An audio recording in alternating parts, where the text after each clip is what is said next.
Hi, I've just been looking at the full moon chart for tomorrow, September the 14th. I think it's around 2:38 here in southeastern Australia, or the east coast of Australia. And it's a beautiful Neptunian chart. And for this video today, I really got into the mood and decided to use several other tools other than the astrology and tarot cards that I like to use. So I am burning clary sage and hinoki. Hinoki is a Japanese cypress, a beautiful Japanese cypress, and together the clary sage and the hinoki, the clary sage takes us into other realms in a way, and the hinoki is a little bit like cypress, very calming and peaceful and grounding. It's beautiful. I've just done a little meditation to tune in, and I'm going to do a little card reading. Also, I just want to show you my rings that I'm wearing. I've got this beautiful shell ring and labradorite. You can see the most beautiful colors. It's very Neptunian. I just felt to wear those today. And purple, which is Neptunian. It's such a very Neptunian Piscean full moon, this. I've been tuning into it for the last few days and since early in the week, and it's just beautiful. It's so, Pisces is such a heartful, there's so much from the heart about this full moon, and I do hope that you're going to be able to tune in and make the most of it, because it's really about, I think, as I said in my astrology interpretation, it's really about manifesting your dreams. And that's what we're here to do. We're here to bring heaven to earth. And so far, if we listen to the news and look out at the world, it looks more like we're bringing hell to earth. But with Neptune, we do have the opportunity to refine life on earth, to bring what is fine about human consciousness as well. That we have to remember that is there too. So I'm going to, I've got my trusty Marseille pack, and look who came, and that's quite random. I've been shuffling them, and it's the Magician, Le Bateleur. So it's really about bringing all my resources in, which I've brought a lot of them in. As I said, aromatherapy and my love of semi-precious stones and shells. I love shells as well. So I'm just going to pull some cards now for the full moon. Hope the camera's not wobbling around too much.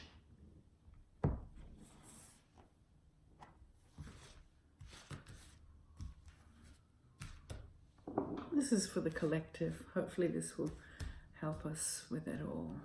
So I'm just going to do a fairly short reading. I like this 5-card layout. I'll explain it as I go.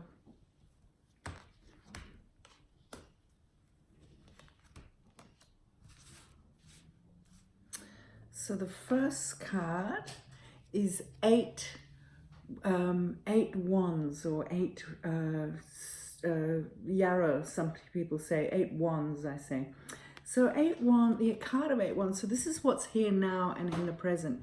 And so really, the way I interpret that is that a lot is going on, a lot of growth, a lot of actions, maybe overwhelming, maybe too much.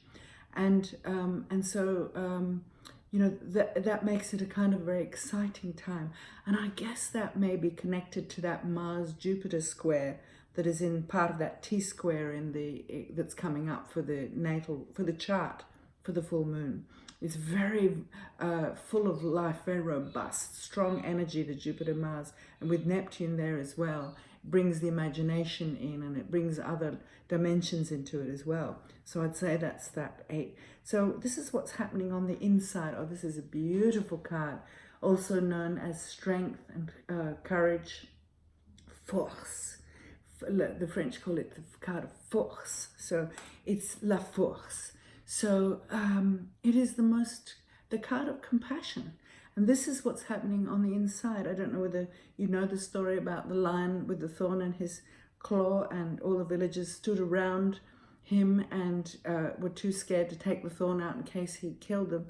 And then a woman just rushed out into the middle of the square and pulled the thorn out and became a saint or became enlightened because she followed her heart. She couldn't bear the suffering anymore.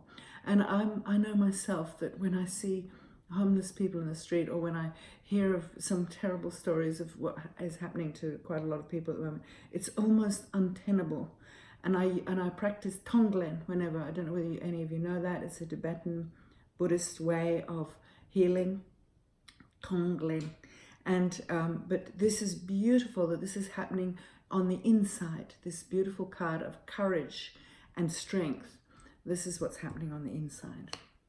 Externally, so externally, a lot of people, so it's 8 swords. So externally, a lot of people are feeling really powerless at the moment. And you know, that's another shadow side of Neptune in a way, is the feeling of paralysis, or the kind of dissipation of focus and so on. And the 8 swords is very much about a person who feels as though they've lost their way, as though they're very confused. They can't, there's too many options, and it's confusing, and they feel stuck and unable to move forward generally. In the weight pack, there's the person is tied up, and they're standing amongst the swords pointing down, and there's a little stream of water. And so the way I usually interpret 8 swords is that if you stop thinking and stop worrying about it and follow your soul, follow the soul, follow your inner soul talk, your heart talk, and instead of thinking about it and trying to work it out mentally, because that's not going to work. It's going to make us all feel disempowered and trapped and stuck. So that's the way to manage this energy of this feelings of, what can I do? How can I help? I feel so powerless. And so tune into your heart and your soul. And from there, act from there, and that will help. This is very apt, I think.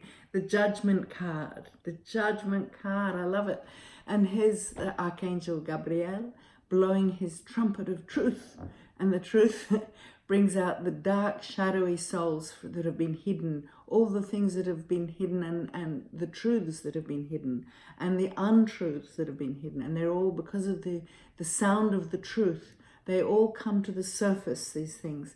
And it's the 20th card in the Higher Arcana cards, and so it's the end. We're coming to the end of a cycle now, and all the rotten stuff is coming up to the surface, and all the beautiful things are coming up to the surface for us to shed light on, the light of truth, and to then be able to release those and move into the next cycle. And this is a wonderful opportunity. And so this is what we really have to watch out for. It came in reversed as well. It's the devil. And you know, the way I read the devil in the tarot is that these two people are tied, they're trapped and attached to the rectangle of materialism. They're stuck and bound, and the devil has control over them. And the way I read this card is it's how we are such a very addicted society. We're addicted to oil, we're addicted to opioids, we're addicted to drugs, we're addicted to pleasure, we're addicted to consumerism, and so on, and our own comforts and our own well-being. And it's a kind of an addiction, and it ties us to a dangerous kind of materialism, which is what is really compromising the planet now with climate change and the environment the way it is going at the moment.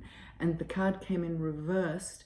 And so, you know, when a card like this comes in reversed, I feel like maybe the energy of this is actually sort of being dissipating a bit, and maybe it's not as strong as if it had come in like this. It would feel like it was more dominant and more powerful, but it's come in reverse, so maybe it's losing some of its power, this addictive side of human nature, and not just humans. I know my cat is very addicted to, you know, dry food as well, but you know, the addictions we have to our own pleasures and the avoidance of, you know, all the different aspects of life, which is what binds us to the suffering, really, of sufferings of desire. And yeah, I think maybe it's a good sign that it's reversed like this. I think that's good. Maybe it's dissipating. Let's hope so. Let's all of us look at parts of our lives. You know, we're all addicted to our screens. Here we are on a screen again. You're looking at me on a screen. We're all addicted to our screens. And, you know, you get on you're in a waiting room, or you're on a tram or a bus, and there's an absolute dead silence because everyone's on their screens. There's no conversations going on anymore. There's no possibility of community sharing and all of that sort of thing going on. And so, you know, catch yourself when you feel like, oh yeah, I'll just check my phone, or I'll just go and check Facebook, or I'll just go and, you know, perhaps I'll get drunk tonight. That'll ease my pain, and so on. Which it is. It does. It's self-medicating, of course. Have a look at when that happens. What's happening in your life that you don't want to feel? I think we need to feel everything now so that we're really connected to it, but you don't let it take over. You just sense it and feel it, but don't let it take over your life. Just feel your own, whatever it is that you're not looking at in your life that is painful to look at, and try and avoid escaping from it. Try and just meet it for what it is and know that it will pass. So yeah, that's my little video for this full moon. Thank you very much for watching. And if you want me to look at how you are faring in these times, these incredible times we're living in, just contact me. You can contact me through Facebook or EarthHeart9 on Instagram, and I'll have a link to my website below, and you can send a contact form in. And I would love to hear from you, and take good care and enjoy the beautiful Neptunian vibes. Thank you.